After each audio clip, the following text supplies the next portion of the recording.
हरे कृष्ण सगळ्यांना. सगळ्यांचं खूप स्वागत आहे या 6व्या अध्यायामध्ये. खूप मनापासून स्वागत करतोय. काल आपला काहीतरी तांत्रिक कारणामुळे कोण जॉईन झालं होतं आणि कधी कधी टेक्निकल इश्यू होतो आणि होस्ट त्यांना हे गेल्यामुळे खूप गडबड झाली होती. त्याच्यामुळे नंतर बराच वेळ त्या मला माताजी आज दिसत नाहीयेत, परंतु असं बऱ्याच वेळेला होण्याची शक्यता असते. पण मी त्या व्यक्तीला होस्ट व्हायला सांगून मग पुन्हा करता येतं. पण ते टेक्निकल झूम मध्ये काही सेटिंग असे आहेत की त्याच्यामुळे मग आपल्याला काल काही तो वर्ग घेता आला नाही, त्यासाठी क्षमस्व. नंतर मी बराच प्रयत्न केला त्या दुसऱ्या टेक्निकल माता आहेत त्या टीमच्या माताजी, पण त्या म्हणाल्या एक दोन गोष्टी त्यांनी सोल्युशन सांगितले ते आता करता येईल. तर आपल्या बरोबर आज खूप आनंद आहे सांगायला. लिनल माताजी आहेत त्या आपल्या गेल्या बॅच मधल्या होत्या आणि त्या आपल्यासाठी सेवा द्यायला आलेल्या आहेत स्क्रीन शेअरिंगची. आणि खूप आनंद आहे. खूप धन्यवाद लिनल माताजी. आणि धन्यवाद आपण माताजी. हरे हरे कृष्ण कृष्ण. सगळ्यांना. हरे कृष्ण. तर मग आपण सुरुवात करणार आहोत आता 6व्या अध्यायाला. सगळ्यांचं मनापासून पुन्हा एकदा स्वागत करतेय आणि मी प्रार्थनेने सुरुवात करते.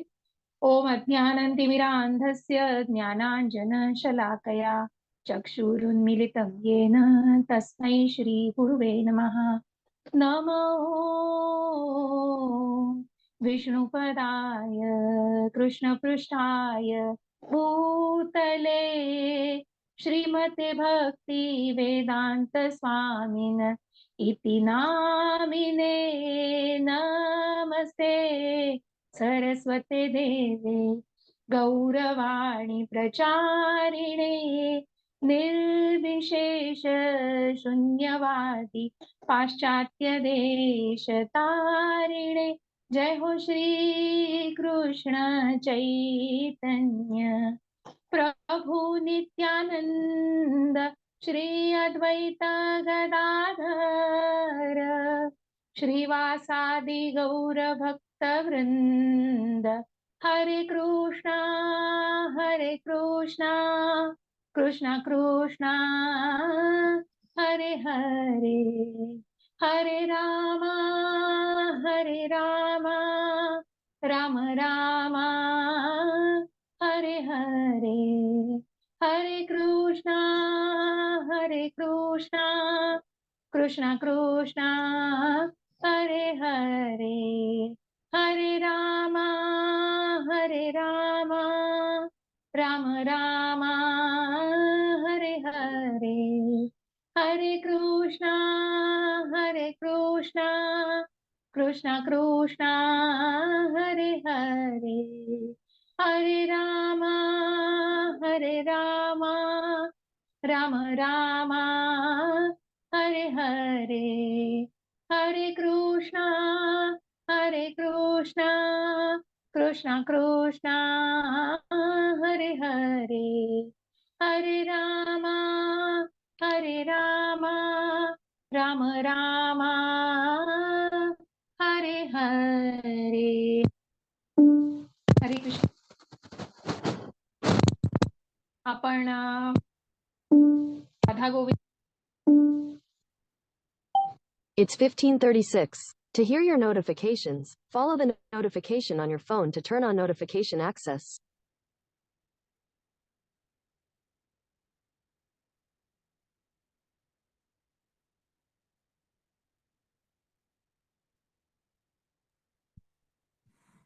हरे कृष्ण माताजी. आवाज नाही येते आपला. एक मिनिट हा. हो मला असं वाटतं एक सेकंड. आता येतोय आवाज? हो, आता येतोय. ओके ओके ठीक. It's 15:37. ऑन झालंय. एक सेकंद द्या मला. आवाज येतोय माझा आता? हो, आता येतोय.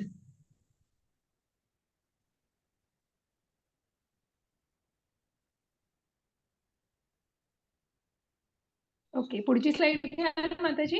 हो.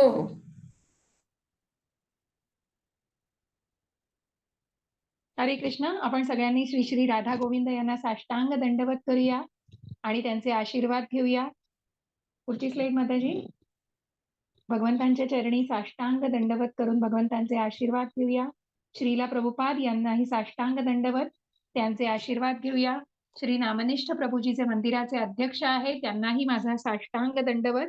आणि या इस्कॉनच्या पूर्ण टीमला माझा सादर प्रणाम करून आपण आपल्या 6व्या अध्यायाला सुरुवात करतो आहोत. तर थोडीशी उजळणी 5व्या अध्यायामध्ये, मग थोडंसं परवावरती आपण जाऊया की ज्या निष्काम कर्मामध्ये मग आपण कर्मयोग बघतो आहोत, कर्मयोगाच्या टप्प्यावरती आहोत आणि कर्मयोगाविषयी जाणून घेतो आहोत. मग हा कर्मयोग आपल्याला काय काय सांगतो आहे.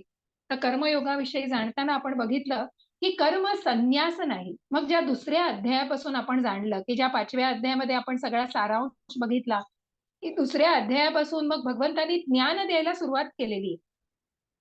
हे ज्ञान जेव्हा भगवंतांनी अर्जुनाला दिलेलं आहे की तू शरीर नाही, तू आत्मा आहेस. मग भगवंतांना अर्जुन म्हणतोय की हे ज्ञान घेऊन मला कुठेतरी संन्यासाची भावना मनामध्ये येते. कारण मग मी जर आत्मा आहे तर मला काय करायचं हे सगळं राज्य करून आणि हे युद्ध करून. परंतु तिथेच कर्मयोग भगवंत सांगतायत. मग हा बुद्धियोग जो आहे हा कुठेतरी अर्जुनाने वेगळ्या प्रकारे अर्जुनाने त्या बुद्धियोगाला खरा तो भक्ती योगामध्ये विलीन होतो. परंतु तो बुद्धियोगाला अर्जुनाने कुठेतरी इनर्शिया म्हणजे कुठेतरी बुद्धीला आपल्या बुद्धीमध्ये आपल्या ज्ञानाला आणि ज्ञानयोगामध्ये भर पडून ज्ञानामध्ये भर पडून आपली संन्यासी वृत्ती कुठेतरी त्या मार्गाला होती आहे की काय. म्हणून अर्जुन भगवंतांना विचारतोय की मग जर मी हे शरीर नाही आत्मा आहे तर मी कशा प्रकारे मग हे राज्य करायचंय किंवा युद्ध करायचंय. पण एकीकडे तुम्ही मला तेही सांगितलंय की त्रायते महतो भयात, की मग या कर्माला तितकंच महत्व आहे जेव्हा हे कर्म भगवंतांसाठी केलं जातं. म्हणजे निष्काम कर्माला आपण बघितलं आणि म्हणूनच हे निष्काम कर्म जे आहे हे कर्म संन्यासापेक्षा श्रेष्ठ आहे. कर्माचा संन्यास न घेता कर्मयोग भगवंतांशी कर्म जोडलं गेलं पाहिजे. ते भगवंतांनाच अर्पण केलं गेलं पाहिजे. तर तो कर्मयोग म्हटला जातो. ज्या कर्मयोगाला आपण बघितलं मग तो सकाम कर्म नकोय. मग त्या कर्माचे प्रकार आपण 4थ्या अध्यायामध्ये जाणले, जिथे आपण कर्माची गुंतागुंतही बघितली. आणि म्हणूनच हे कर्म जाणून करायचंय की ते सकाम कर्म आहे. मग जे कर्मी आहेत की जे कुठेतरी फळांची अपेक्षा ठेवून ते कर्म करतात ते सकाम कर्मी. मग जे विकर्म करतायत, विकर्म जे तामसी वृत्तीचे, पुढे जाऊन आपण जेव्हा या वृत्तींना आपण या त्रिगुणांना जाणणार आहोत तेव्हा मग या त्रिगुणांना जाणल्यानंतर जे विकर्मानी वागतायत, कुठेतरी त्या नियमांच्या विरुद्ध वागतायत, ते कुठेतरी विकर्मी. की मग जिथे नो पार्किंग मध्येच ती गाडी पार्क करून करायची, हॉर्न नको वाजवाय, बाजूला शाळा आहे, हॉस्पिटल आहे, तरी पण तिथे हॉर्न वाजवला जातो. मग नियमांच्या विरुद्ध जाऊन जे कर्म केलं जातं ते विकर्म. आणि मग जे कर्म केलं जातं मग त्या कर्माचा त्याग केला जात नाही. मग ज्या फलगू वैराग्याला आणि युक्त वैराग्याला आपण 5व्या अध्यायामध्ये बघितलं की मग ते फलगू वैराग्य का ठरतं. ज्या फलगू नदीचं त्याला नाव दिलंय, ती फलगू नदी वरून दिसताना आपल्याला नदी दिसत नाही, थोडं खणल्यानंतर मग ती नदी दिसते. म्हणजे कुठेतरी कुठेतरी फसवं आहे ते. त्याचप्रमाणे हे जे वैराग्य, मग हा जो संन्यास घेतला जातो हा जर फक्त भौतिक इंद्रिय विषयांपासून स्वतःला त्याग करून मला मोक्ष प्राप्ती घ्यायची आहे म्हणून मी हा संन्यास घेतो आहे, त्या कर्माचा संन्यास. मग तू हिमालयामध्ये जाऊन किंवा तुला युद्ध नको आहे आणि तुला जंगलामध्ये जाऊन संन्यास घ्यायचा आहे, परंतु तिथे जाऊन तप केलंस तरी तू क्षत्रिय आहेस. आणि तू क्षत्रिय आहेस, तुझा क्षत्रिय धर्म तू पाळला पाहिजेस. तुझं क्षत्रिय, तुझं कर्मानी, तुझ्या गुणकर्मानी ज्या चतुष्वर्णीय आपण विभागणीला बघितलं आहे,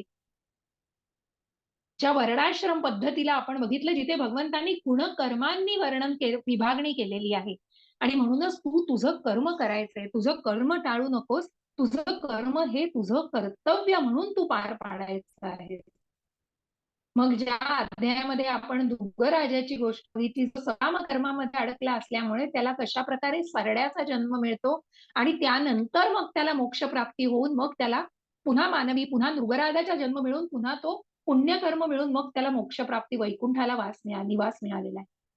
आणि त्याच हरिदास ठाकूरांना आपण बघितलं. मग हे सगळं जाणायचं, ह्या इंद्रिय विषयांचा त्याग करणं म्हणजे नक्की काय करणं. मग ज्या कमळाच्या पानाप्रमाणे आपण बघितलं की ही व्यक्ती कशा प्रकारे वागते. ज्या स्थिताधीर मुनीला आपण बघितलं की मग ही व्यक्ती, जेव्हा अर्जुन विचारतो ही व्यक्ती चालते कशी, आचरण, बोलणं, वागणं, बसणं, खाणं पिणं या व्यक्तीचं कशा प्रकारे आहे, तेव्हा या व्यक्तीबद्दल जाणलेलं आहे भगवंतांनी अर्जुनाला त्याबद्दल उपदेश केलेला आहे. त्याचप्रमाणे भगवंत सांगतायत की ही जी व्यक्ती आहे जिने संन्यास न घेता कर्मयोग करायचा आहे. निष्काम कर्म कशा पद्धतीने केलं जातं, तर ते कमळाच्या प्राणाप्रमाणे. मग ते कमळाचं पान कशा प्रकारे पाण्याचा त्याला लवलेशही दिसत नाही ज्याच्यावरती, ती अटॅचमेंट विथ द डिटॅच्ड लाईफ. बघा, ज्या प्रभुपादांचं आपण उदाहरण घेतलं आणि ज्या हरिदास ठाकूरांची आपण कथा ऐकली की वेश्येची कथा, मग ही वेश्या त्यांना भेटायला आलेली असते, परंतु ते वेश्याला भेटायला नकार देतात आणि ते सांगतात की मी काय करतो आहे ते सांगत नाहीत, परंतु 2 दिवस झाले तिला ताटकळत ठेवल्यानंतर तिचं कुठेतरी तिला राग येतो आणि मग अपमान होतो आणि तेव्हा ती हरिदास ठाकूरांकडे तावातावाने जाते आणि म्हणते की काय करताय तुम्ही एवढं, की जिथे लोक माझ्यासाठी वाट बघतात तिथे तुम्ही इतकं कुठलं कर्म करताय, कुठलं काम करताय आहे. आणि हाच प्रश्न जेव्हा हरिदास ठाकूर म्हणतात की मला हाच प्रश्न तुझ्याकडून हवा होता, आणि तेव्हा ते भगवंतांबद्दल स्तुती आणि मग जो त्याग भावना आणि त्या सर्व ज्ञानाविषयी त्या स्त्रीला सांगतात, तेव्हा ती वेश्या स्त्री असूनही साधू संग, लवमात्र साधू संग, मग त्या अगदी पळभर हो, पळभर जरी एखाद्या साधूचा संग झाला तरी काय परिणिती होऊ शकते, हे त्या वेश्येच्या याच्यावरनं मुंडन करून ती तिथेच तुळशी वृंदावनापाशी बसून ती नामस्मरण करू लागते. इतकं परिवर्तन झालंय मनामध्ये.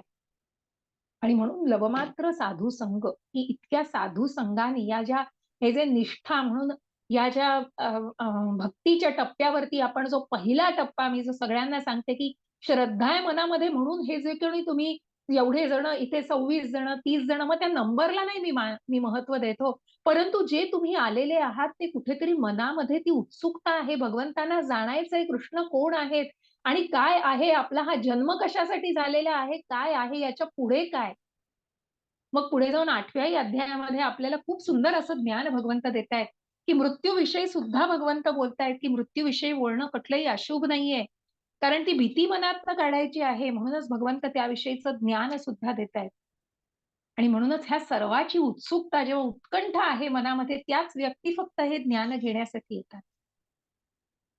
आणि हे सर्वोच्च लक्ष केंद्रित करून मग कशा प्रकारे भगवंतांनी सांगितलेलं आहे, की अशा प्रकारे प्रभुपादांनी निष्काम पद्धतीने कर्म करून मग कुठलाही प्रभाव ज्या भगवंतांवर, ज्या आध्यात्मिक वृत्तीच्या भगवंतांना आपण जाणलं त्यांच्यावर कुठलाही प्रभाव नसतो या सगळ्याचा. जे मायेचे नियंत्रक आहे त्यांच्यावर मायेचा कुठलाही प्रभाव नाहीये. सगळं कर्म करतायत. मग जन्म कर्मच मे दिव्यम, ज्या जन्म आणि कर्माला ज्यांनी जाणलेला आहे तो निश्चितच पुन्हा उलटून या भौतिक जगतामध्ये परत येत नाही. कारण ज्याला समजलेलं आहे, जे परम पुरुष आहेत, भगवंत आहेत, पुरुषोत्तम परम तत्व आहेत, कारणांचे कारण परम कारण आहेत. आणि म्हणूनच जे भोक्तारम यज्ञ तपसाम सर्व लोक महेश्वरम, जे प्रत्यक्ष सर्वोच्च नियंत्रक आणि सर्वोच्च भोक्ता आहेत, हे ज्यांनी जाणलेलं आहे. नाही तर मी भोक्ता आहे, मग त्या कर्मफळांची पण अपेक्षा असते आणि मग त्या कर्मफळांच्या अपेक्षेने कुठेतरी त्या कर्मफळांच्या बंधनांमध्ये पण अडकलं जातं. मग त्याचे भोगही भोगायला लागतात, त्याच्यापासून सुटका नसते. मग ते कर्माचे भोग हे भोगायलाच लागतात. अशा प्रकारे आपण त्या निष्काम कर्माला बघितलेले, जे अकर्माकडे वाटचाल करतं. हरे कृष्ण माताजी, पुढची स्लाइड. आणि अशा या 6व्या अध्यायामध्ये आपण जाणणार आहोत की अष्टांग योगाविषयी.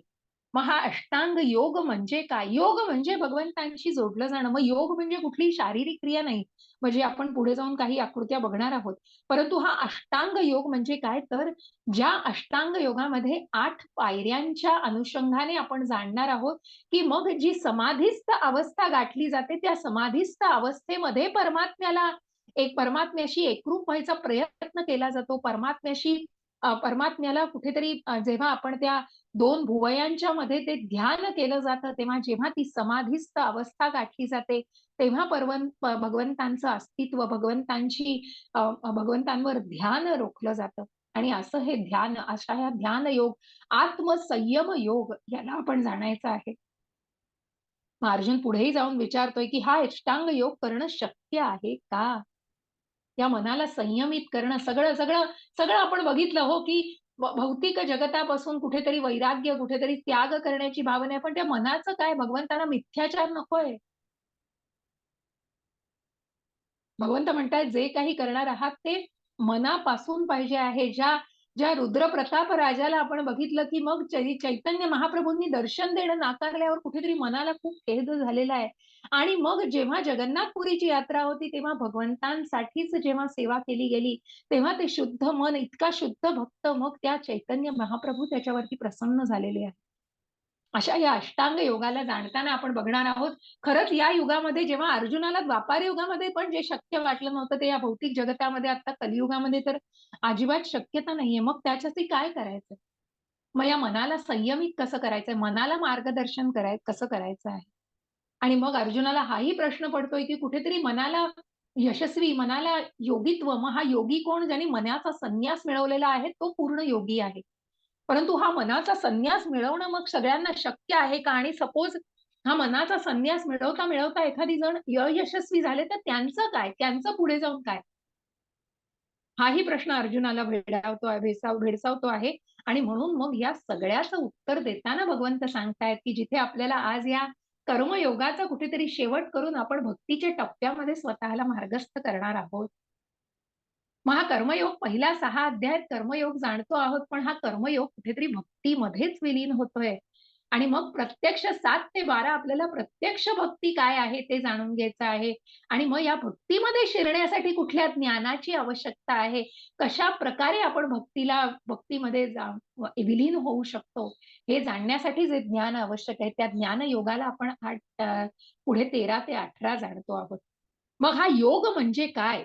हा योग बघा, मग हा योग म्हणजे इथे कुठेतरी अघोरीपणा दिसतोय बघा. आता पुढची 2-3 चित्र तुम्ही बघाल त्याच्यामध्ये तुम्हाला दिसेल की मग हा खरंच योग आहे का? हा शारीरिक योग आहे का? भगवंतांशी खरंच जोडला जातोय? कारण इथे आत्मा परमात्म्याला सुद्धा छळ केला जातोय हो. कुठेतरी शरीराप्रमाणे त्या आत्म्याचा सुद्धा छळ केला जातोय, जो परमात्म्याचा अंश आहे. पुढची स्लाइड माताजी. हरे कृष्ण. बघा कुठेतरी हा अष्टांग म्हणजे हे आसन केलं जातंय, परंतु शारीरिक कुठेतरी या गरजा आहेत. त्यानंतरच्या याच्यामध्ये आपल्याला दिसेल की मग कशा प्रकारे हे अघोरी प्रकार केले जातात. मग कुठेतरी डोकं एवढ्या जमिनीमध्ये घालून त्या त्या शरीराला तर आपण छळतो आहोत, परंतु त्या आत्म्याला, जो अविनाशी आहे, आत्मा परमात्मा, त्याचाही छळ केला जातो. मग हे सगळी पुढच्या 1-2 स्लाइड्स माताजी पुढे गेलात तरी चालेल. हरे कृष्ण. मग ह्या ज्या 1-2 स्लाइड्स आहे याच्यामध्ये आपण बघू हे शारीरिक, आणि हे कुठेतरी स्वतःवर केंद्रित करण्यासाठी अघोरीपणा केलेला आहे. हा शारीरिक अघोरीपणा की कुठेतरी या गोष्टींनी काय साधलं जातंय, तर याने योग साधला जात नाही, कुठेतरी शारीरिक गोष्टींना महत्व दिलं जातंय देहधारी भावनेमध्ये. हा योग आहे का? तर नाही. ही शारीरिक पुन्हा कुठेतरी रचना आहे आणि ज्याने शरीराला स्टेबल केलं जातं, शरीराचं बल वाढवलं जातं, ज्याने मानसिक सुद्धा दौर्बल्य आणि मानसिक बळ सुद्धा वाढवलं जातं. पण हे सगळं कधी?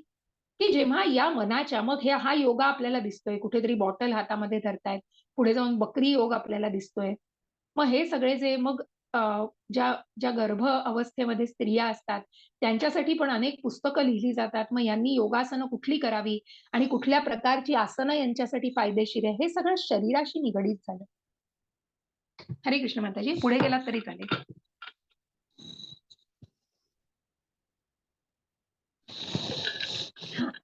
बस. असे हे आधीचे सगळे आपण बघितले जिथे आपण शरीराशी निगडीत, मग ज्या शारीरिक योगांचं, शारीरिक व्यायाम ज्याला म्हटला जातो ते आहे. मग या अष्टांग योगाला कसं जाणायचंय बघा. ही जी 8 अंग, मग भगवंत सांगतायत अष्टांग योगाच्या या टप्प्याटप्प्याने भगवंतांशी समाधी घातली जाते आणि मग त्या परमात्म रूपाला बघितलं जातं. मग ज्या समाधीस्थ अवस्थेमध्ये या परमात्मा रूपाशी कुठेतरी संबंध जोडला जातो, पण त्यासाठी हे टप्पे गाठायला लागतात. आणि हे कुठले टप्पे आहेत? तर त्याविषयी आपल्याला थोडीशी माहिती जाणून घ्यायची आहे. कुठले टप्पे? तर यम, नियम, आसन, प्राणायाम, प्रत्याहार, धारणा, ध्यान आणि समाधी, अशा या 8 अवस्था आहेत, ज्याच्यामध्ये प्रत्येक अवस्थेमध्ये मनुष्य त्या ठराविक गोष्टींना नियंत्रित करत असतो. मग जे पहिलं आपण बघतो आहोत ते कुठेतरी ध्यान करण्याच्या अवस्थांचं, मग ज्या नियम, कुठले यम आहेत, कुठले नियम आहेत, कशा प्रकारे आपण या गोष्टींना साधायचं आहे, त्याच्यासाठी काय केलं जातं, आसन कुठलं घेतलं जातं, त्यानंतर मग प्रत्याहार, ध्यान, धारणा, समाधी या गोष्टी जाणल्या जातात. पुढे माताजी. हरे कृष्ण. ध्यान म्हणजे बघा, मग यम म्हणजे बाह्य नियम, नियम म्हणजे अंतर्गत नियम. मग कुठले बाह्य नियम पाळले जातात? एकांतवास. पुढे जाऊन आपल्याला याची माहिती जाणायची आहे. नियम कुठले पाळले जातात? मग आसन, कुठल्या प्रकारचं आसन वापरलं जातं? त्यानंतर प्राणायाम म्हणजे काय? प्राणाला दिलेला आयाम, श्वासोश्वासावरती नियंत्रण मिळवणं म्हणजे प्राणांचा आयाम, ते प्राणायाम. मग प्रत्याहार म्हणजे कुठेतरी भौतिक जगतापासून स्वतःला त्या इंद्रिय विषयांपासून कुठेतरी नियंत्रित करणं. धारणा म्हणजे अविचलित एकाग्रता. ध्यान म्हणजे ध्यान, एकाग्र होण्याची पुढची पातळी. आणि समाधी म्हणजे संघटन, एकत्रीकरण, जिथे समाधीस्थ अवस्थेपर्यंत परमात्म्याशी संबंध जोडला जातो, एकरूप व्हायला प्रयत्न केला जातो. अशा या गोष्टींबद्दल आपल्याला थोडंसं जाणायचंय.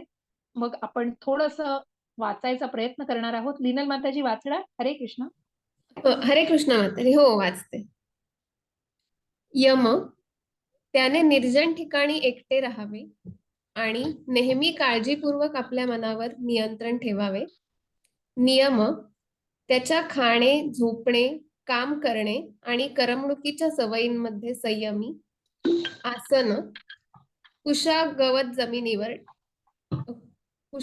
जमिनीवर ठेवा आणि नंतर ते हरणाच्या कातड्याने झाकून टाका. आसन खूप उंच किंवा खूप खालचे नसावे आणि ते एखाद्या पवित्र ठिकाणी असले पाहिजे. व्यक्तीने आपले शरीर, मान आणि डोके सरळ रेषेत धरावे आणि नाकाच्या टोकाकडे स्थिरपणे पाहावे. अशा प्रकारे चंचल, दबलेल्या मनाने भयरहित लैंगिक जीवनापासून पूर्णपणे मुक्त होऊन माझे ध्यान करावे. प्राणायाम, बाहेर जाणाऱ्या श्वासाची इनकमिंग मध्ये आणि येणाऱ्या श्वासाची आउटगोईंग मध्ये होणारी हालचाल थांबवण्याचा सराव करा आणि अशा प्रकारे शेवटी ट्रान्स मध्ये राहा. हरे कृष्ण माताजी. हरे कृष्ण माताजी. धन्यवाद. असे हे यम, नियम, आसन आणि प्राणायाम या पहिले 4 टप्पे आहेत, जिथे बाह्य नियम पाळले जातात, अंतर्गत नियम पाळले जातात. कुठल्या प्रकारचं आसन कुठल्या जागी असावं, किती उंचीवरती असावं, या सगळ्याला सुद्धा तितकंच महत्व आहे. कारण ज्या प्रकारे ते पोश्चर, ज्या प्रकारे आसन अवस्था, ज्या अवस्थेमध्ये बसलं जातं, तेव्हा मग मान, शरीर, डोके हे सगळं एकाच सरळ रेषेत असावं, पाठीचा कणा ताठ असावा. या सगळ्या गोष्टी याला सगळ्याशी निगडीत आहेत. आणि त्यानंतर मग प्राणाचा आयाम. मग ज्या प्राणायामाला ज्या श्वासोच्छ्वासाला कंट्रोल केलं जातं, नियंत्रित केलं जातं. मग आपण बऱ्याच प्रक्रिया याच्या बघतो श्वासोच्छ्वासाचं, प्राणायामाच्या. अनुलोम विलोम, ज्याच्यामध्ये रेचक, पूरक आणि कुंभक केलं जातं. रेचक म्हणजे श्वास सोडणं, पूरक म्हणजे श्वास घेणं आणि कुंभक म्हणजे श्वासाला रोखणं. या सगळ्याला कुठेतरी सिंक्रोनाइज, कुठेतरी कोऑर्डिनेट केलं जातं व्यवस्थितपणे. मग त्याचे सुद्धा टप्पे आहेत की इतक्या वेळेला तुम्ही पूरक करा, इतक्या वेळेला रेचक करा आणि कुंभक कधी लावू शकता. हे सगळं कुठेतरी इनकमिंग, आउटगोईंग जे दिलंय की कुठेतरी श्वास आत घेणं आणि बाहेर सोडणं, या प्रक्रियेला किती महत्व आहे, किती स्पीडमध्ये तुम्ही तो आत घेताय आणि किती स्पीडमध्ये तुम्ही बाहेर सोडताय, हे अत्यंत शांतपणे करणं. मग हा जो अनुलोम विलोम प्राणायाम आपण म्हणतो, मग अनेक अजूनही भ्रामरी प्राणायाम आणि जे काही श्वासोश्वासा संबंधित जे प्राणायाम आहेत, त्याचा अभ्यास करून श्वासावरती कंट्रोल मिळवला जातो, असे हे प्राणायाम आहे. याविषयी आपण जास्तीत जास्त माहिती म्हणजे खूप सखोल जात नाही, पण याचा आयाम करून कशा प्रकारे त्या समाधीस्थ अवस्थेपर्यंत जाण्यासाठी मदत घेतली जाते. हरे कृष्ण माताजी. हरे कृष्ण. प्रत्याहार, भौतिक अस्तित्वाचा अंतर्धारणा त्याच्या मानसिक क्रियाकलापांना शिस्त लावते आणि सर्व भौतिक इच्छांपासून रहित अतिरिक्त स्थितीत स्थित होतो. त्याला योग प्राप्त झाला असे म्हणतात. ध्यान, वारा नसलेल्या ठिकाणी जसा दिवा डगमगत नाही, त्याचप्रमाणे दिव्यवादी, ज्याचे मन नियंत्रित आहे, तो दिव्य स्वरूपाच्या ध्यानात सदैव स्थिर राहतो. समाधी, माणूस कधीही डळमळत नाही. अगदी मोठ्या अडचणीतही भौतिक संपर्कातून उद्भवणाऱ्या सर्व दुःखांपासून हे खरे स्वातंत्र्य आहे. हरे कृष्ण माताजी. हरे कृष्ण माताजी. हरे कृष्ण संजना माताजी, तुम्हाला मी अनम्यूट केलंय. तुम्हाला वाचण्याची इच्छा आहे माताजी? हो माताजी, आजचा अध्याय मी वाचला तर चालेल? हो हो चालेल ना. लीलन माताजी धन्यवाद. आहेत आपल्या बरोबर. एक स्लाइड तुम्ही वाचा, एक त्या वाचतील माताजी. चालेल माताजी, चालेल. धन्यवाद. हरे कृष्ण. ओके, मी तुम्हाला को होस्ट करते माताजी. हो माताजी. खूप आनंद आहे, तुम्ही सर्वजण इतकी मनापासून सेवा देता. खूप आनंद आहे माताजी. हो माताजी, हरे धन्यवाद कृष्ण. माताजी. आज खूप इच्छा हरे झाली. कृष्ण. हरे कृष्ण. हरे कृष्ण. चालेल. लीलन माताजी त्या एक स्लाइड वाचतील, तुम्ही एक वाचा. हो हो माताजी, काही हरकत नाही, चालेल. लीना धन्यवाद. माताजी चालेल ना तुम्हाला? हो, अरे काहीच नाही, काहीच प्रॉब्लेम नाही. खरंच. चालेल. हरे कृष्ण. हरे कृष्ण. हरे खूप आनंद कृष्ण. आहे, कृष्णाची इतकी सुंदर सेवा तुम्ही देताय. खूप आनंद हो, आहे. नक्कीच, धन्यवाद. हरे नक्कीच. कृष्ण. हरे हरे कृष्ण. कृष्ण. तर असा हा प्रत्याहार, ध्यान आणि समाधी. प्रत्याहार, ध्यान, धारणा, समाधी पाहिजे. मग ज्याच्यामध्ये प्रत्याहार म्हणजे या भौतिक अवस्थेपासून, मग ज्या श्वासोश्वासाला कुठेतरी नियंत्रित केलं जातं, श्वासावरती नियंत्रण मिळवलं जातं, त्यानंतर मग या इंद्रिय विषयांपासून, मग या टप्प्याटप्प्याने बघा की मग प्रत्याहार म्हणजे भौतिक विषयांपासून कुठेतरी स्वतःला नियंत्रित करणं, मग त्या इंद्रियांवर, ते ज्ञानेंद्रिय, कर्मेंद्रियांवर कुठेतरी कंट्रोल मिळणं. ज्या आपण म्हटलं आधीच्या अध्यायांमध्ये जे आपण जाणलं की इंद्रिय, मन आणि बुद्धी याच्यावरती जी काम वासना आच्छादित करत असते, त्यामुळे कुठेतरी हा सगळ्यात महत्वाचा शत्रू आणि मोठा शत्रू आहे.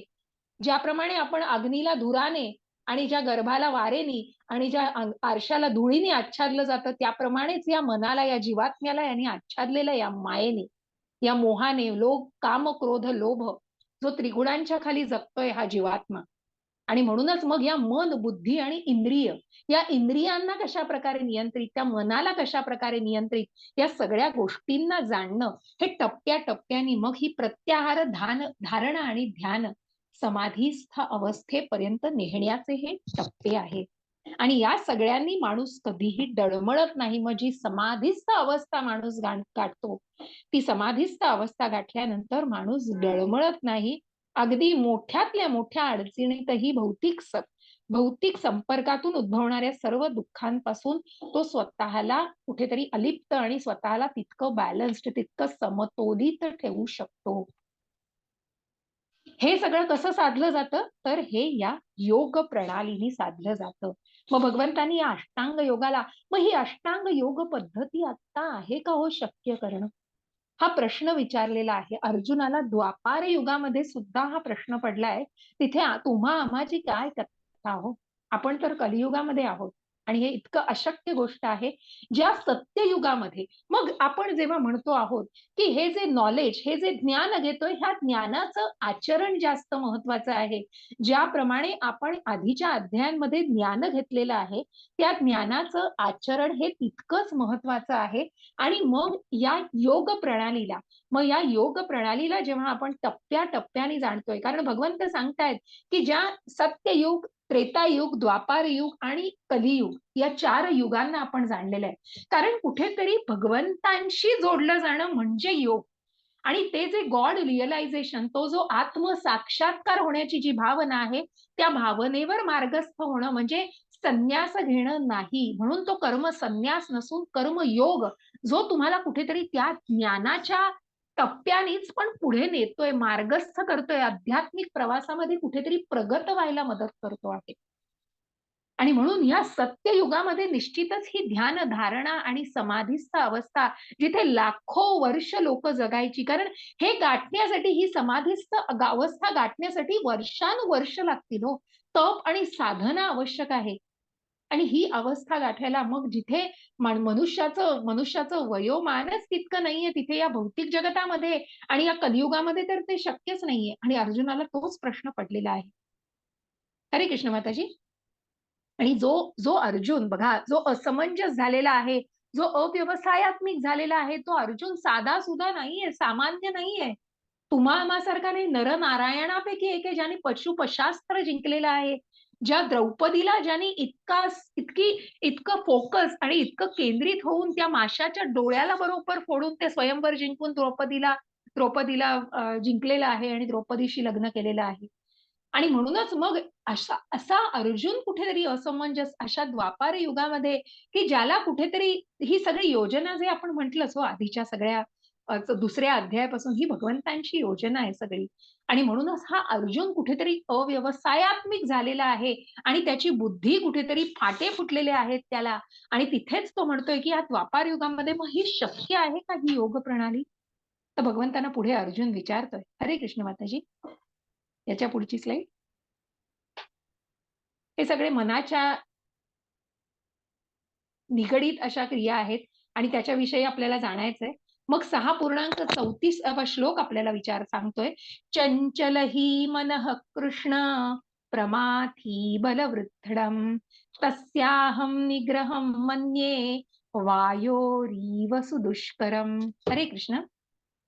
पुढे जाल माताजी. मला वाटतं अर्थ पुढे दिलेला आहे. वाचा संजना माताजी. हरे कृष्ण.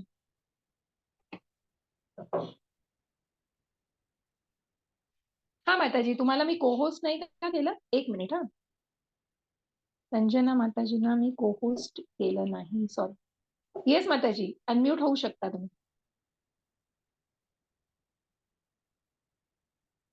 हरे कृष्णा. हरे कृष्ण माताजी. हे कृष्णा, मन हे चंचल, अशांत, जिद्दी आणि अतिशय बलवान आहे आणि त्याला वश करणे माझ्या मते वाऱ्यावर नियंत्रण ठेवण्यापेक्षाही कठीण आहे. हरे कृष्णा. हरे कृष्ण. असं हे मन बघा, मन चिंती ते वैरीनं चिंती हो. आपण या मनाला, हे मन, मग प्रल्हाद महाराज सांगतायत कुठे बाहेरचे शत्रू बघायला जात आहे, हा मनच मोठा शत्रू आहे हो. कारण कृष्ण भगवंताला अर्जुन विचारतायत की मग हे कृष्णा, हे मन इतकं चंचल आहे, इतकं अशांत, इतकं जिद्दी आहे, इतकं बलवान आहे की ते वाऱ्यापेक्षा सुद्धा कुठेतरी इतकं इतकं पळणार आहे हो. आणि माझ्या मते मी वाऱ्याला एक वेळ पकडू शकेन, पण या मनाला नियंत्रित करणं कठीण आहे. हे भगवंतांना अर्जुन सांगतायत. जो अर्जुन, जो सामान्य नाही अर्जुन, जो प्रत्यक्ष भगवंतांचा लाडका शिष्य, लाडका भक्त आहे. आणि अशा अर्जुनाला पडलेला हा प्रश्न आहे. परंतु भगवंत सांगतायत मग हे अशक्य नक्कीच नाहीये, हे कठीण आहे पण अशक्य नाहीये. आणि म्हणूनच भगवंत सांगतायत. हरे कृष्ण. लीना माताजी. हरे कृष्ण.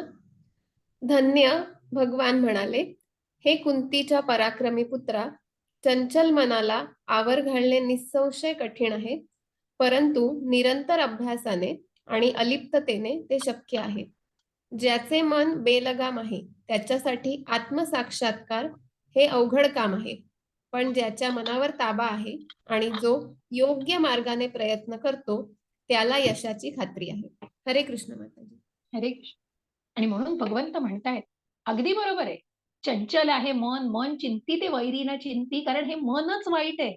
तुमचा सगळ्यात मोठा शत्रू हे मन आहे. ज्या मनावरती मग जी वासना, ज्याचं आच्छादन पडतं, अशा या मनाला कुठेतरी मार्गदर्शन करण्याची खूप नितांत गरज आहे. आणि म्हणून भगवंत म्हणतायत की हे अशक्य नक्कीच नाहीये, खूप कठीण आहे, परंतु कुठेतरी अभ्यासाने, निरंतर अभ्यासाने आणि अलिप्ततेने, मग या सगळ्याला जाणून, ज्ञानाला जाणून, अभ्यास करून जर या गोष्टी साधण्याचा प्रयत्न केला, हे निश्चितच शक्य आहे. कारण ह्या मनाला एकतर शत्रू बनवू शकता, नाहीतर मित्र बनवू शकता. आणि म्हणून जो कोणीतरी त्याच्यासाठी, ज्याला आत्मसाक्षात्कार हे अवघड काम वाटत नाहीये, परंतु ज्याचं मन बेलगाम आहे, ज्याचं कुठेतरी, मग ज्या टीव्हीचा रिमोट कंट्रोल हा आपल्या हातात असतो हो, तर रिमोट कंट्रोलच्या हातात आपलं मन नाहीये. आणि ते रिमोट कंट्रोल सांगणार नाहीये की तू आता बंद कर. आपण ते टीव्हीला बंद करायचंय, आपण त्या मनाला मार्गदर्शन करायचंय. तरच आपण ते मार्गदर्शन करू शकू. आणि ते कधी करू शकू? कुठेतरी अभ्यासाची गरज आहे, ज्ञानाची गरज आहे. तरच आपण त्या मनाला नीट प्रमाणे डायरेक्ट करू शकू. आपण त्याला त्याप्रमाणे निर्देशित करू शकू. तरच हे शक्य आहे. परंतु ज्याचं मनच बेलगाम, जो मनाच्या कह्यात गेलेला आहे, ज्या मनाच्या नियंत्रणाखाली गेलेला आहे, या मायेच्या नियंत्रणाखाली गेलेला आहे, त्याला मात्र हे कठीण आहे हो. मग त्याच्या मते हा मन एक शत्रू होऊ शकतो. पण या मनाला आयदर मित्र बनवू शकता, नाहीतर शत्रू बनवू शकता. म्हणून मग भगवंत म्हणतायत. हरे कृष्ण. संजना माताजी. हरे कृष्णा. ज्याने मनावर विजय मिळवला आहे त्याच्यासाठी मन हे सर्वोत्तम मित्र आहे, परंतु जो तसे करण्यात अयशस्वी ठरला त्याचे मनच सर्वात मोठे शत्रू असेल. हरे कृष्णा. हरे कृष्ण. आणि म्हणूनच मग ज्याने मनावर विजय मिळवलेला आहे तो निश्चितच मनाचा मित्र ठरेल. मग जी कृष्ण भावना मनामध्ये जोपासली जातीये, जो योगमायेमध्ये आहे तो निश्चितच या गोष्टीला जाणू शकेल, पण जो मोहमायेमध्ये ज्या भौतिक जगतामध्ये स्वतःला कुठेतरी रमवू इच्छितो आहे आणि त्याला जाणायचंच नाहीये, मग सगळं जाणून वळतही नाहीये, अशा गोष्टी त्याच्यासाठी खूप कठीण बनून बसतील. कारण मग ते ज्ञानही घ्यायचं नाहीये, त्या ज्ञानाचं आचरणही करायचं नाहीये, पुढच्या टप्प्यांवर मार्गस्थ प्रगत व्हायचं नसेल तर त्याच्यासाठी हा मन निश्चितच शत्रू बनेल हो. कारण तो मनाला मित्र बनवण्याचा प्रयत्नच करत नाही. त्या ज्ञानाने, त्या आचरणाने ते शक्य आहे. अथक कुठेतरी अभ्यासाने आणि निरंतर अशा परिश्रमाने ते शक्य आहे. आणि हे सगळं जाणून भगवंतांना अर्जुननी हे जाणलंय, भगवंतांकडनं जाणून घेतलं. आणि मग अर्जुन म्हणतायत, अर्जुनाच्या मनामध्ये तरीही प्रश्नांचा, अर्जुनाला प्रश्न पडतायत आणि ते आपल्यासाठीच पडतायत हो. हे ज्ञान आपल्याकडे आपल्यासाठी येतंय, म्हणून ते पडणारे प्रश्न आपल्यासाठीच आहेत. आणि म्हणून अर्जुन म्हणतोय, हरे कृष्ण माताजी. हरे कृष्ण. अर्जुन म्हणाला, हे कृष्ण, जो आरंभी आत्मसाक्षात्काराच्या मार्गाच्या श्रद्धेने स्वीकार करतो, परंतु नंतर संसारिक आसक्तीमुळे मार्गभ्रष्ट होतो आणि यामुळे योगसिद्धी प्राप्त करू शकत नाही, अशा अयशस्वी योग्याला कोणती गती प्राप्त होते? योगभ्रष्ट योगी पुण्यात्मांच्या लोकांमध्ये अनेकानेक वर्ष सुखोपभोग घेतल्यानंतर पुन्हा गुणवान कुटुंबामध्ये किंवा वैभवशाली कुटुंबामध्ये जन्म घेतो, किंवा योगाच्या प्रदीर्घ अभ्यासानंतर अयशस्वी झाल्यास तो त्याचा जन्म अशा अतींद्रिय लोकांच्या कुटुंबात घेतो, जे निश्चितच शहाणपणाने महान आहेत. असा जन्म या जगात नक्कीच दुर्मिळ आहे. हरे कृष्ण माताजी. हरे कृष्ण. मग अर्जुनाला प्रश्न पडलाय की हे सगळा प्रयत्न केला जातोय, मग ज्या अष्टांग योगाला साधणं खूप कठीण आहे या युगामध्ये, परंतु जर जर या कुठेतरी प्रयत्न, जेव्हा या भौतिक इंद्रिय विषयांपासून स्वतःला त्याग करून जेव्हा मार्गस्थ होण्यासाठी, मग या गोष्टीने जेव्हा जेव्हा भगवंत म्हणतात की अथक परिश्रमाने आणि ज्ञानाने हे शक्य आहे, अशा प्रकारे जर या व्यक्ती प्रयत्न करण्यासाठी कुठेतरी स्वतःला पुढे नेतील आणि जर त्या पूर्णपणे यशस्वी झाल्या नाहीत, त्यांनी स्वतःला कुठेतरी त्या मार्गावरती आणलेलं आहे, परंतु ते कुठेतरी अर्ध्यावरच थांबले आणि त्यांना पूर्णपणे यशाची प्राप्ती झालेली आहे, तर अशा अयशस्वी योग्यांचं काय होईल? अशा अयशस्वी योग्यांना मग पुढच्या जन्मी निश्चितच पुन्हा मग त्या पुण्याची भगवंतांना निश्चितच काळजी आहे. भगवंत त्या भक्तीचं रक्षण करतायत हो. आणि भगवंत म्हणूनच त्या पुण्यकर्माचंही निश्चितच रक्षण करतायत. म्हणून भगवंत म्हणतायत की योगभ्रष्ट योगी पुण्यात्मांच्या लोकांमध्ये अनेकानेक, मग जरी यांनी पुण्यकर्म केलेलं असेल, कर्मी लोक, मग ज्यांनी पुन्हा त्या स्वर्ग लोकामधून मृत्यू लोकामध्ये जरी जन्म घेतला, तरी पण पुन्हा पृथ्वी तलावर ते अशा कुटुंबामध्ये जन्म घेतील की कुठेतरी पुण्यवान, मग श्रीमंत कुटुंबांमध्ये जन्म घेतील, की जेणेकरून त्यांचं पुण्यकर्म ते पुढे चालवू शकतील, पुढे नेऊ शकतील. जर 25% झालं असेल आधीच्या जन्मामध्ये, तर पुढच्या जन्मापासून 26% सुरू करू शकतील. अशा प्रकारे मग अतिंद्रिय कुटुंबामध्ये जन्म मिळणं हे खूप दुर्मिळ आहे. एखाद्या आध्यात्मिक कुटुंबामध्ये जन्म मिळू शकतो कुठल्याही प्रकारे, मग एखाद्या सुशिक्षित कुटुंबामध्ये जन्म मिळू शकतो. हे सगळं त्यावरती अवलंबून आहे. म्हणून या अयशस्वी योगाचं नुकसान होत नाही, परंतु निश्चितच त्याला आपलं पुण्यकर्म पुढे नेण्यासाठी त्याला त्या कुटुंबांमध्ये जन्म घ्यावा लागतो आणि निश्चितच त्याला तो जन्म लाभतो, जो अत्यंत दुर्मिळ असतो. हरे कृष्ण माताजी. आणि म्हणून मग असा अकर्मी जो आपण बघितला, की जो अकर्मी, ज्यांनी अष्टांग योगाची आपण जी माहिती घेतली, ज्यांनी समाधीस्थ अवस्था गाठलेली आहे आणि ज्या योगीला आपण जाणतो की ज्याने मनाचा संन्यास मिळवलेला आहे, मनावर नियंत्रण मिळवलेलं आहे, असा योगी, असा पूर्णपणे यशस्वी योगी कोण? तर त्याने मनावरती संन्यास मिळवलेला आहे, मनावरती ताबा मिळवलेला आहे. आणि हे साधण्यासाठी या अष्टांग योगाच्या टप्प्यातून जावं लागतं हो. मग त्याच्यासाठी ते यम नियम आसन प्राणायाम ध्यान धारणा प्रत्याहार ध्यान धारणा आणि समाधी, अशा प्रकारे धारणा ध्यान आणि समाधी अशा अष्टांग 8 टप्प्यातून जावं लागतं. तेव्हा कुठेतरी समाधीस्थ अवस्था त्या परमात्म्याला भेटलं जातं, परमात्म्याला बघितलं जातं.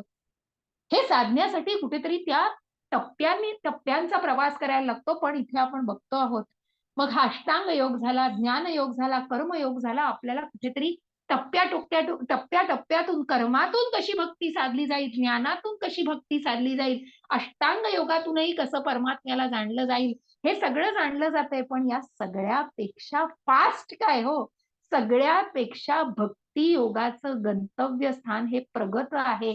आणि हे सर्वात सोपा आणि सर्वात सुलभ असा मार्ग आहे. जे भगवंतांच्या भक्तीमध्ये स्वतःला विलीन करतात ते निश्चितच त्या परमात्म्याला बघतात हो.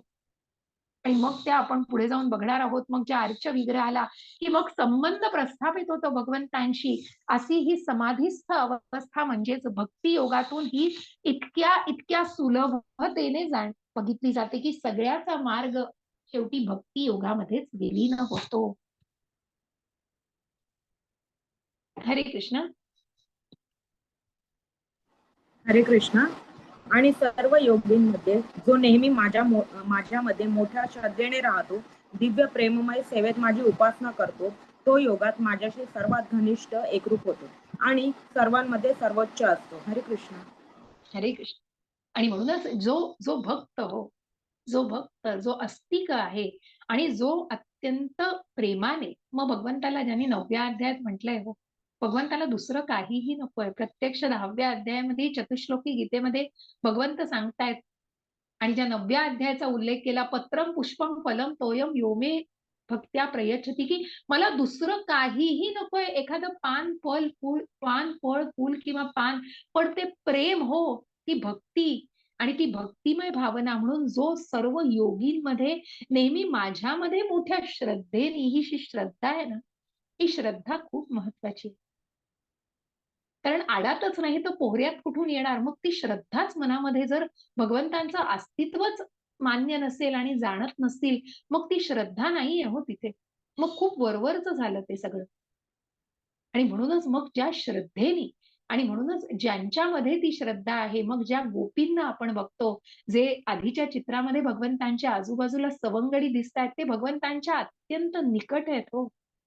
ते भगवंतांशी खूप जोडले गेलेले आहेत, घट्ट असे जोडले गेले. ज्या गोपींना, ज्यापैकी राधा राणी ही सर्वात निकट अशी गोपी आहे भगवंतांची, की जो भाव जाणण्यासाठी, कृष्ण आणि राधा की राधेचं ते प्रेम जाणण्यासाठी, तो माधुर्य रस जाणण्यासाठी भगवंतांनी चैतन्य महाप्रभूंच्या रूपामध्ये अवतार घेतलेला आहे. जिथे कृष्ण आणि राधेचं ते रूप आहे. कृष्ण आणि राधा वेगळे नाही. अशा प्रकारे खूप पुढे मी जाणार नाही, कारण मी स्वतःला कुठेतरी तुम्हाला तेवढं ज्ञान देण्याची, कुठेतरी शेअर करण्याची इच्छा असते, पण खूप खोलात जात नाही. तुम्हाला पुढे जाऊन जेव्हा तुम्ही पुढच्या उपदेशामृत, भक्ती रसामृत सिंधू या पुस्तकांना जाणार, तेव्हा त्याच्यामध्ये खूप सुंदर उल्लेख आहे या माधुर्य, जे आपल्या आकलन शक्तीच्या खूप कुठेतरी पुढच्या टप्प्यावरती आहे हो. मग त्याचा अभ्यास हळूहळू करून आपण ते आकलन आपण आत्मसात करू शकतो. आणि म्हणूनच असा भक्त सर्वात सर्वोच्च, अशी भक्तिमय अवस्था ही सर्वोच्च असते. आणि म्हणूनच असा हा योग जो भक्तीने जोडला जातो, असा हा योग. हरे कृष्ण माताजी. पुढचा. हा.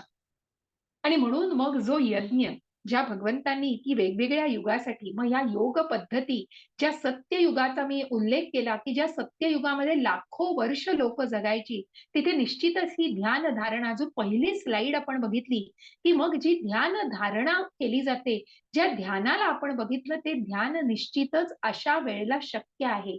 मग ज्या त्रेतायुगातला धर्म काय, म्हणून ध्यान हे सत्ययुगाचं हे यज्ञ म्हणजे ध्यान आहे. पण ज्या त्रेतायुगामध्ये मग जिथे आहुती दिली जाते, यज्ञ केले जातात, हे कुठेतरी त्या युगाचं यज्ञ आहे, युगाचा यज्ञ आहे. मग त्या द्वापार युगामध्ये मंदिरांमध्ये जाऊन पूजा अर्चा केल्या जातात, तो त्या काळाचा, तो त्या युगाचा यज्ञ आहे. आणि या कलियुगाचा यज्ञ काय आहे, तर नामस्मरण. कृते यद्धायतो विष्णुं त्रेतायां यजतो मखैः द्वापरे परिचर्यायां कलौ तद्धरि कीर्तनात्. हरे कृष्ण माताजी. पुढची स्लाइड.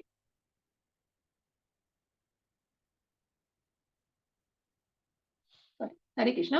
सत्ययुगामध्ये आपण बघतोय भगवान विष्णूंचं ध्यान केलं जाते, त्रेतायुगामध्ये यज्ञ केले जातात, द्वापार युगामध्ये विस्तारीमध्ये मंदिरामध्ये जाऊन पूजा केली जाते, आणि त्याच्याच पुढे जाऊन आपण बघतोय कलियुगामध्ये यज्ञ तर परमेश्वराच्या पवित्र नामाचा जप. हरेर नम हरेर नम केवलम कलौ नास्ति एव गतिर अन्यथा. या कलियुगाचा एकच हा महामंत्र आहे आणि नामस्मरण हा यज्ञ आहे कलियुगाचा. आणि जिथे कुठलाही इतर मार्ग नाही, कुठलाही इतर मार्ग नाही, कुठलाही इतर मार्ग नाही. आणि म्हणून या भक्ती योगाला, जिथे अष्टांग योग, ज्ञानयोग, कर्मयोग याने टप्प्याटप्प्याने ज्या गोष्टीकडे वळलं जातं, तिथे भक्तीच्या मार्गाला लिफ्टचा मार्ग दाखवलाय हो, की जो भगवंतांशी डायरेक्ट जोडलं जातो. असा हा भक्तीचा मार्ग म्हणजे डायरेक्ट लिफ्टचा मार्ग आहे. पुढची स्लाइड माताजी. आणि म्हणून मग सगळ्याचे या नामस्मरणाला मग मंत्र म्हणजे काय? मनाला जे त्रायतं, मनाला जे डिलिव्हर करतं, त्या मनाला कुठेतरी त्या ज्या ध्वनींच्या लहरी असतात, ज्या नामस्मरणांच्या ध्वनींच्या लहरी असतात, त्याने त्या मनाला त्राळलं जातं आणि त्या मनाला डिलिव्हर केलं जातं, त्याला आध्यात्मिक मार्गावरती आणलं जातं. अशा प्रकारे हे सर्व संदर्भ दिलेले आहेत. कृष्णवर्णम त्विषा कृष्णम सांगोपांगस्त्र पार्षदम यज्ञैः संकीर्तन प्रायैर्यजन्तीः सुमेधसः. हरे कृष्ण. लीना माताजी. हरे कृष्ण. कलियुगात बुद्धिमान व्यक्ती सतत कृष्णाचे नामस्मरण करणाऱ्या भगवंतांच्या अवताराची उपासना करण्यासाठी सामूहिक नामजप करतात. जरी त्यांचा रंग काळा नसला तरी ते स्वतः कृष्ण आहेत. त्यांच्यासोबत त्यांचे सहकारी, नोकर, शस्त्रे आणि गोपनीय साथीदार आहेत. हरे कृष्ण माताजी. हरे कृष्ण. ज्या गौर पौर्णिमा, आत्ताच आपण गौर पौर्णिमा साजरी केली 7 मार्चला, तिथे चैतन्य महाप्रभूंचा प्रकट दिनच्या आवर्तन त्यांचा त्या दिवशी ते जन्म झालेला आहे. आणि अशा चैतन्य महाप्रभूंचा हा जे राधेचं तत्व म्हणून तो जो वर्ण आहे तो गौर वर्ण, म्हणूनच तो राधेचा वर्ण घेऊन कृष्णासारखे तो रंग नाहीये. कृष्णांचा रंग जो मूळ रंग कृष्णांचा तो न घेता राधेचा, म्हणून त्याला गौर वर्ण. ज्या राधेचं तत्व जाणण्यासाठी हा जन्म जे घेतलेला आहे, या स्वरूपामध्ये प्रकट झालेले आहेत चैतन्य महाप्रभू. म्हणजे अद्वैत आचार्यांनी मग त्याच्यासाठी बाह्य आणि आंतरिक अशा दोन्ही ज्या आपण चैतन्य महाप्रभूंचं जे त्या दिवशी आपण जो विशेष अध्ययन वर्ग तिथे मुग्धा माताजीने खूप सुंदर प्रकारे ते वर्णन आणि त्याविषयी आपल्याला ज्ञान दिलेलं आहे.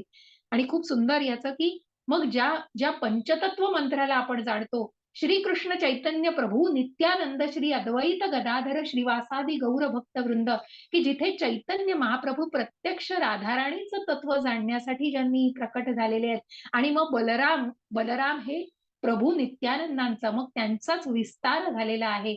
आणि त्यांच्या आंतरिक शक्ती ज्या आहेत नारद आणि शिव यांच्या स्वरूपात, आणि ज्यांनी शिव आणि ज्या भक्तांचं ज्यांनी नेतृत्व केलंय श्रीवासादी, अशा प्रकारे ह्या सगळ्या आंतरिक शक्तींचं प्रकट झालेले आहेत. आणि या सगळ्याचं आपण नामस्मरण करतो. पंचतत्व म्हणजे या सगळ्याचं स्मरण करतो आणि मग पुढे जाऊन आपण त्या महामंत्राचं जप करतो, महामंत्रावरती जप करतो.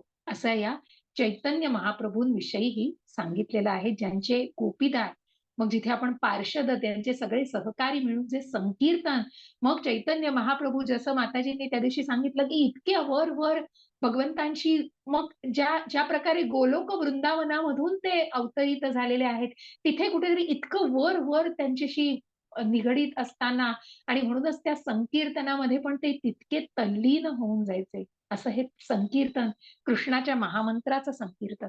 हरे कृष्ण. पुढची स्लाइड माताजी.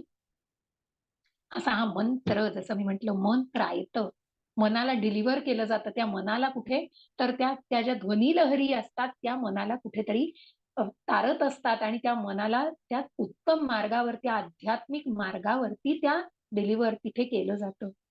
अशा प्रकारे मंत्राची व्याख्या केली आहे. आणि तो मंत्र कुठला तर हरे कृष्ण कृष्ण कृष्ण हरे हरे, हरे राम राम राम हरे हरे, असा हा 16 बीजाक्षरी मंत्र आहे. प्रभुपादांनी सांगितलंय मग 16 माळा जसं मी म्हटलं की माळ हे मी आज तुम्हाला दाखवायला आणली आणि आता जे आपण या यज्ञाविषयी जाणणार आहोत की हे नामस्मरण, मग या नामस्मरणाचे काही नियम आहेत, काही डूज अँड डोंट्स आहेत की काय करावं आणि काय करू नये याविषयी आपण जाणणार.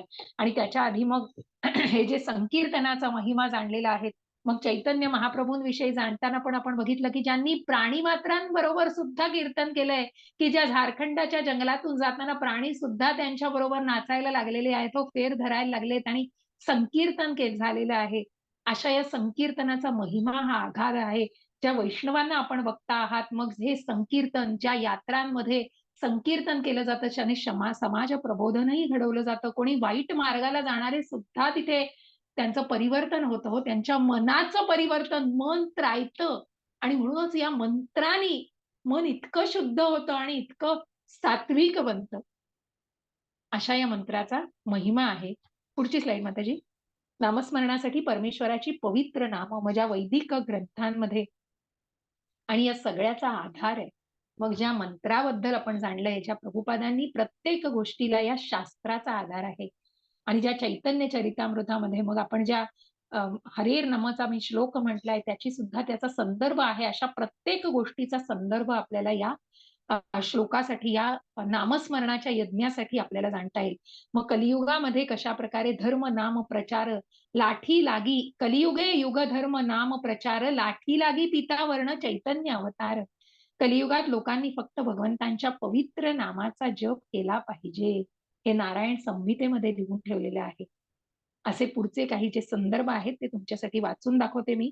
हरे कृष्ण कृष्ण कृष्ण हरे हरे, हरे राम राम राम हरे हरे, हरे इति सोडसकम नमन काली कलमसा नासनम नतः परतरोपयः सर्व वेदेषु दृश्यते. सर्व वैदिक साहित्याचा शोध घेतल्यावरती या हरे कृष्णाच्या मंत्रा इतकं दुसरं काहीही सापडलं नाही, अधिक उदात्त असं नाही. आणि म्हणूनच कृष्ण यजुर्वेदातील काली संतारण उपनिषद असं सांगतं आहे. अशा या महामंत्राला ज्या चैतन्य महाप्रभूंनी 500 वर्षांपूर्वी पृथ्वी तलावर आणलाय, अशा या महामंत्राचा अगाध असा महिमा आहे. पुढची स्लाईड माताजी. असे हे संदर्भ दिलेले आहेत. जो श्लोक मी आधी म्हटला, हरेर नम हरेर नम केवलम कलौ नास्ति एव नास्ति एव गतिर अन्यथा, असा हा शास्त्रातील संदर्भ दिले. चैतन्य चरितामृतामध्ये आदी लीला 17.21 याच्यामध्ये आपल्याला याच्यात दिसतं की या भांडणाच्या आणि दांभिकतेच्या युगामध्ये मुक्तीचं एकमेव साधन म्हणजे परमेश्वराच्या पवित्र नामांचा जप. दुसरा कुठलाही मार्ग नाही, दुसरा कुठलाही मार्ग नाही, दुसरा कोणताही मार्ग नाही. हे सगळे संदर्भ आपल्याला या नामस्मरणाविषयी सांगतायत. अशा या नामस्मरणाला शास्त्रामध्ये श्रीमद भागवतम, ज्याचा आज सोमवार आहे आणि त्याची आठवण करून देते, प्राणचैतन्य प्रभूजी दर सोमवारी संध्याकाळी 6 ते 7 आपला हा भागवताचा वर्ग असतो आणि त्याची लिंकही तुम्हाला शेअर केली जाईल. असं हे भागवतम आपण गेले 2 सोमवार झाले सुरू केलेलं आहे. पूज्य प्राणचैतन्य प्रभूजी खूप सुंदर प्रकारे याचं हा वर्ग घेत असतात आणि खूप सुंदर माहिती देत आहेत भागवताबद्दल. आणि याची सुरुवात झाली अशाच या श्रीमद भागवतम, जिथे भगवंतांची स्तुती जाणली जाते. आणि अशा या भगवंतांना जाणण्याचं जे भागवतम हे पूर्ण ग्रंथ आहे, जो 12 स्कंदामध्ये आहे आणि त्या स्कंदांमधून प्रत्येक अध्यायातल्या प्रत्येक श्लोकांविषयी आपल्याला अनेक माहिती जाणून घ्यायची आहे. तर ही लिंक तुम्हाला ग्रुपवर शेअर केली जाईल. तुम्हाला ज्यांना खरोखर आवड आहे, जाणायचं आहे भागवताविषयी, आता तुम्ही कुठेतरी मार्गावरती या मार्गस्थ आहात आणि पहिला टप्पा आहे किंवा पहिलाच टप्पा तुमचा 18 दिवसांचा आहे, तुम्ही भगवद्गीता जाणत आहात, पण निश्चितच हे जे ज्ञान घेणार आहात हे सगळं संलग्न आहे हो. आणि म्हणूनच हा शास्त्रातला संदर्भ इथे सांगतोय, कलेर दोष निधे राजन नास्ती हो एको महान गुणः कीर्तना देव कृष्णस्य मुक्त संगम परम व्रजेत. माझ्या प्रिय राजा, कलियुग जरी दोषांनी भरलेलं असलं तरी या युगात एक चांगला गुण आहे आणि तो असा आहे की हरे कृष्ण महामंत्राचा जप केल्याने मनुष्य भौतिक बंधनातून मुक्त होऊ शकतो आणि अतींद्रिय राज्यात उन्नत होऊ शकतो. असं या 12व्या संध्यामध्ये 3ऱ्या अध्यायात 51वा श्लोक आपल्याला सांगतो आहे. याविषयीची ही माहिती दिली जाते. यज्ञांचा पवित्र नाम जप मी आहे. यज्ञोस्मी जप यज्ञानाम जप यज्ञोस्मी. असा सगळा संदर्भ दिलेला आहे. नाम यंत्राचा, नाम जपाचा हा महिमा. नाम नाम अकारी बहुधा निज सर्व शक्ती तत्रार्पिता नियमितः स्मरण न कला कलहा एतादर्शी तव रूपा तव कृपा भगवान मामापि दुर्दैवम इदम ज्ञानम इहना. हे परम पुरुष भगवंता, तुझ्या पवित्र नामातच जीवाचं सर्व सौभाग्य आहे. म्हणून तुझी अनेक नावं आहेत, जसं कृष्ण. कृष्ण म्हणजे सगळ्यांना आकर्षित करणारे असे कृष्ण. गोविंद, जे गायींना प्रिय आहेत आणि ज्यांना गायी अत्यंत प्रिय आहेत असे गोविंद. जसा भाव तसा देव, जसं मी म्हंटल, तो शांत रस की ज्याच्यामध्ये भगवंतांच्या चरणाशी बसून गायी नुसता तो त्यांच्या शरीराचा स्पर्श होणारा आणि वाऱ्याची झुळूक सुद्धा शांत रस, जो भगवंतांच्या शरीराला कुठेतरी स्पर्शून जातो आणि भगवंतांची सेवा करतो. असा हा वारा जितका भगवंतांवर प्रेम करतो, तितकंच भगवंतांचा सुद्धा तो भाव आहे.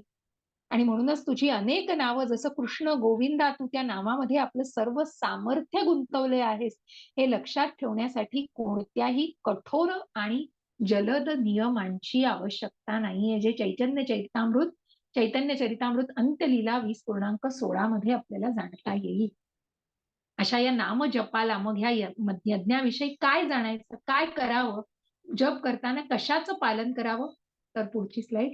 हे या महामंत्राचा जप, हे हरे कृष्ण महामंत्राचा जप सुरू करण्यापूर्वी पंचतत्व मंत्राचा जप करावा. जसं मी म्हटलं की जय हो श्री कृष्ण चैतन्य प्रभू नित्यानंद श्री अद्वैत गदाधर श्रीवासादी गौर भक्तवृंद, ह्याचा जप करून मग एक माळ ओढायला सुरुवात करावी. एक माळ 108 मण्यांवरती पूर्ण करून पुन्हा महामंत्र, पंचतत्व मंत्र म्हणावा. पुन्हा महामंत्राला सुरुवात करून अशा प्रकारे मंत्र ऐकता येईल इतक्या जोरात म्हणावं. लाज वाटू देऊ नये. मंत्र म्हणताय, मग लाज हा शब्द चुकीचा आहे. तिथे गाणी जोर जोरात वाटेल ते लावलं जातं, कंपॅरिझन नाहीये कुठलाही, परंतु मग तो कानाला ऐकू येईल इतक्या जोरात म्हटला तरी चालणार आहे हो. आणि म्हणूनच मंत्र ऐकता येईल इतक्या जोरात म्हणावा. प्रत्येक शब्दाचा हरे कृष्ण कृष्ण कृष्ण हरे हरे, हरे राम राम राम हरे हरे. घाई नाही हो. मग 16 माळा करायच्या तर भरा करून नाही. त्या शब्दांना महत्व आहे की हे राधे, मग ह्या हरे कृष्ण म्हणजे ही शक्ती जी राधेला विनवणी केली जाते, की मग कृष्णांवरची माझी भक्ती वाढू दे हे राधे. ही ज्या शक्तीमुळे कृष्णांवरची माझी भक्ती वाढू दे, असे ही शक्तीचा मंत्र आहे. असा हा हरे कृष्णाचा महामंत्र आहे.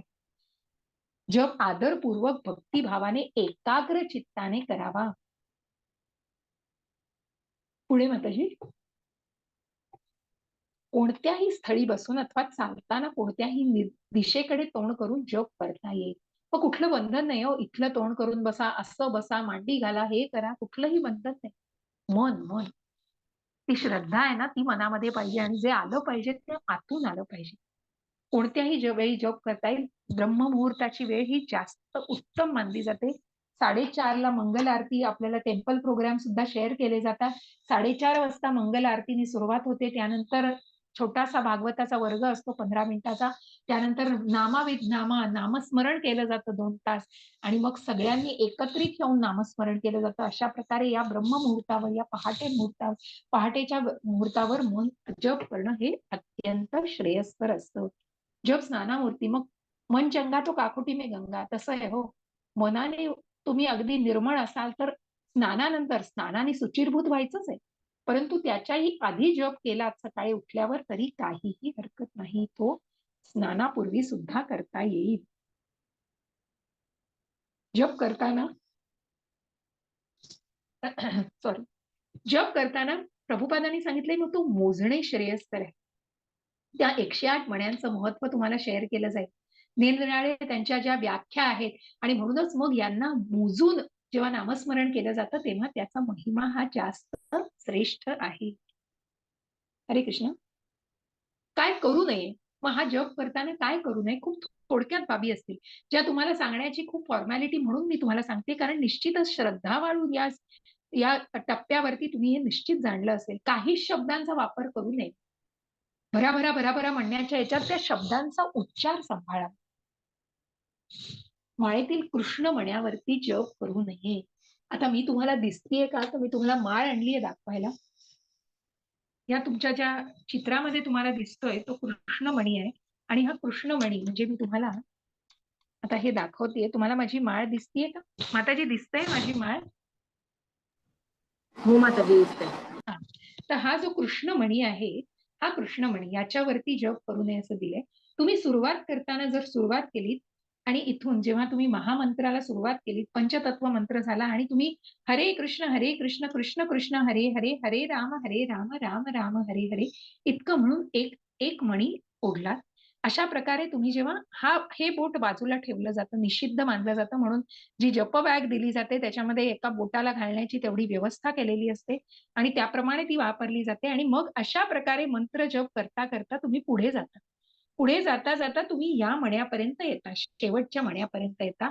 शेवटचा मणी आल्यानंतर याला क्रॉस करू नका. कृष्ण म्हणाला मणी माळ फिरवा आणि मग पुन्हा त्याच्यापासून सुरू करा. अशा प्रकारे या कृष्ण मण्यावरती जप करू नये म्हणून दिलंय. आणि म्हणून मग पुन्हा ती माळ फिरवून पुन्हा करावा. मग साधी गोष्ट आहे हो. पुस्तक, मोबाईल, फोन, वर्तमानपत्र वाचताना मग एक गोष्ट एका वेळेला करा. मन तुम्ही जप करताय, नामस्मरण करताय, त्याच्यासाठी तुमचं मन एकाग्र करण्यासाठी इतर कुठल्या तरी गोष्टी करून ते करू नये. पूर्ण एकाग्रतेने निश्चित करावं.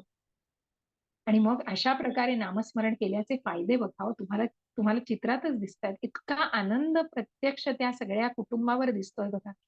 सगळं कुटुंब वेगवेगळ्या इन्स्ट्रुमेंट्सना हातात घेऊन त्या संकीर्तनाचा सुंदर लाभ घेत आहे. आणि म्हणूनच मग मनावर किती ताण दूर झालेला आहे आणि किती आनंद दिसतोय. अशा प्रकारे या जप करण्याचे फायदे आपल्याला वेगवेगळे जाणता येतील. कर्मफळापासून, मग जसं म्हटलं की कर्मफळ उपभोगायचंय, मग त्याच्या फळापासून. पण जेव्हा मनुष्य भक्तीच्या मार्गावरती येतो तेव्हा या पापकर्मांची फळं सुद्धा भोगायला लागत नाही. मग आधीची केलेली पाप असतील त्याच्या कर्मफळातूनही मुक्तता होऊ शकते जर मनुष्याने स्वतःला भक्ती मार्गावरती विलीन केलं. अशा प्रकारे या कर्मफळांपासून मुक्ती मिळू शकते. वाईट सवयींपासून, व्यासंगांपासून, व्यसनांपासून कुठेतरी सुटका होऊ शकते. त्या मनालाच मार्गदर्शन करायचंय. आणि म्हणूनच मग जेव्हा कधी संधी मिळेल तेव्हा स्टेप बाय स्टेप अशा मुलांची हालत खरोखर कधी कधी अतिशय जसा आपल्याला हा चेहरा दिसतोय झोपलेला मुलगा, आणि मग अशा व्यसनांच्या आहारी गेलेली मुलं, मग त्यांना त्याच्यातनं बाहेर काढणं हे मोठा टास्क असतो. आणि हे निश्चितच सर्व नामस्मरणाने होऊ शकतं. पुढची स्लाइड माताजी. चिंता आणि तणावापासून मुक्ती मिळते. बघा किती चेहऱ्यावर निर्मळ आनंद आहे सगळ्यांच्या. चिंता, तणाव, मग प्रभूजी सांगतात की आम्हालाही पुढचं काय, उद्या काय हवंय ते करायचंय वगैरे, पण आम्हाला चिंता, ताण, तणाव नसतात. आणि या सगळ्यांपासून मुक्ती मनशांतीसाठी केलं जातं. मग हे नामस्मरणाचे फायदे सांगताय, हे कशासाठी केलं जातं? तर मनशांतीसाठी पण केलं जातं. हरे कृष्ण माताजी. सॉरी. खरा निर्मळ आनंद. मग हा निर्मळ आनंद जसा तो चेहऱ्यावर दिसत होता हो त्या कुटुंबाच्या, आणि जेव्हा संकीर्तन केलं जातं आणि जेव्हा हे सगळे असोसिएट, मग सगळ्या साधू संघांनी, त्या सगळ्या सेंटली पुरुषांनी आणि सगळ्या या साधू पुरुषांनी मिळून मग जेव्हा जेव्हा कीर्तन केलं जातं आणि जेव्हा भगवंतांच्या मूर्तीसमोर ते कीर्तन करून आणि पेर धरला जातो, नाच केला जातो, नृत्य केलं जातं, त्या प्रभुपादांनी हे सुंदर असं हात वर करून आणि असं नृत्य सर्वांना शिकवलेलं आहे, ज्याच्यामध्ये आपण तल्लीन होऊन जातो. आत्मज्ञान मिळतं. या गोष्टीमुळे आत्मज्ञान, स्वतःला मनुष्य जास्त उत्तमपणे जाणू शकतो. हरे कृष्ण माताजी. आणि मग अशाच प्रकारे आपण जसं पहिल्या अध्यायामध्ये बघितलं की याबद्दल, मग या महामंत्राबद्दल काय प्रत्येकाच्या प्रतिक्रिया आहेत. तर अनेक बिझनेसमन झाले, म्हणजे व्यापारामध्ये आहेत ते, त्यानंतर अनेक डॉक्टरी पेशातले, वकिली पेशातले, आणि अनेकांनी अशी उत्तरं दिलेली आहेत की ज्यांच्या मनावरती याचा इतका प्रभाव पडलेला आहे आणि खरोखरच ईश्वराचा साक्षात्कार होण्याची प्रक्रिया आहे, जॉर्ज हॅरिसन म्हणतात. आणि म्हणूनच या संकीर्तनामध्ये जिथे श्रीला प्रभुपादांना मग ज्या परदेशामध्ये असा उत्तम प्रतिसाद मिळून कशा प्रकारे त्या गोष्टीला जाणलं गेलं आणि त्यांचे अनुयायी, त्यांचे शिष्य वर्ग तयार झाले. आणि म्हणूनच या सगळ्या प्रतिक्रिया तुम्हाला दिसतायत. आता त्या एक एक कडून पुढे जातील माताजी. मी सगळ्या वाचत बसत नाही आपण आता. अशा प्रकारे हे अल्बर्ट फोर्डचे मालक आहेत, अल्बर्ट ब्रश. त्यांना अमरीश प्रभू म्हटलं जातं. मग त्यांनी हे जे चढ उतार बघितले आहेत आणि ह्या सहजपणे मग ह्या ज्ञानामुळे कुठेतरी ते आत्मविश्वासाने, मग एखादी बिझनेसमॅनला खूप वेळेला लॉस स्वीकारायला लागतो, कुठे वेळेला फायदा होतो. मग अशा प्रकारे स्वतःला समतोलित राखणं. मग अशा प्रकारे मी बऱ्याच वर्षापासून हरे कृष्णाचा जप करत आहे आणि मला यापेक्षा आनंददायक काहीही मिळाले नाही. एन.डी. देसाई जे एक डायरेक्टर आहेत ते सांगतायत, मोफतलालांनी त्यांच्या प्रतिक्रिया कळवलेल्या आहेत. सर्व वाचत नाही बसत, तुम्हाला ही पीडीएफ शेअर केलं जाईल तेव्हा तुम्हाला दिसेलच. मॉडेल आहे, त्यांनी पण कशा प्रकारे स्वतःमध्ये हे परिवर्तन घडवून आणलेलं आहे. हरे कृष्णाचा नामजप सुरू केल्याने मला प्रचंड आनंद होतो. बघा की किती मनावरच्या भावना बदललेल्या आहेत आणि मनाला एक वेगळा निर्मळ आनंद मिळतो. अशा प्रकारे ह्या वेगवेगळ्या प्रतिक्रिया आहेत. पुढे जात राहा माताजी, चालेल.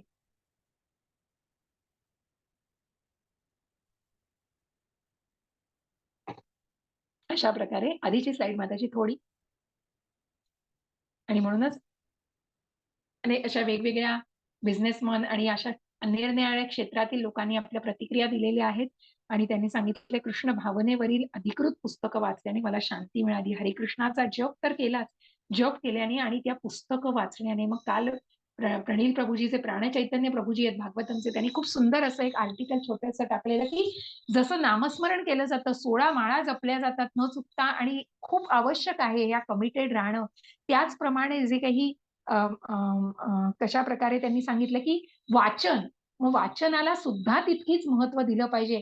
आध्यात्मिक वाचनाने तुम्ही तुमची प्रगती कराल आणि पुढे पुढे जाल तितके, आणि हे इतकंच आवश्यक आहे. असा सुंदर एक आर्टिकल त्यांनी टाकलेलं.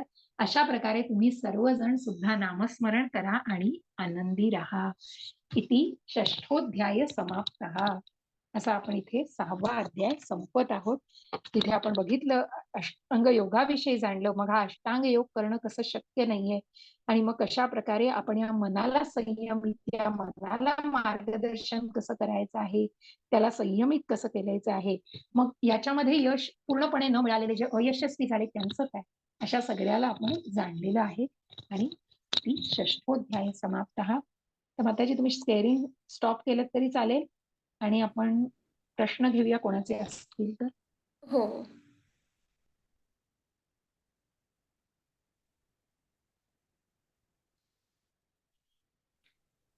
रेकॉर्डिंग राहू दे ना माताजी चालू? रेकॉर्डिंग बंद केलं तरी चालेल माताजी आता. बरं.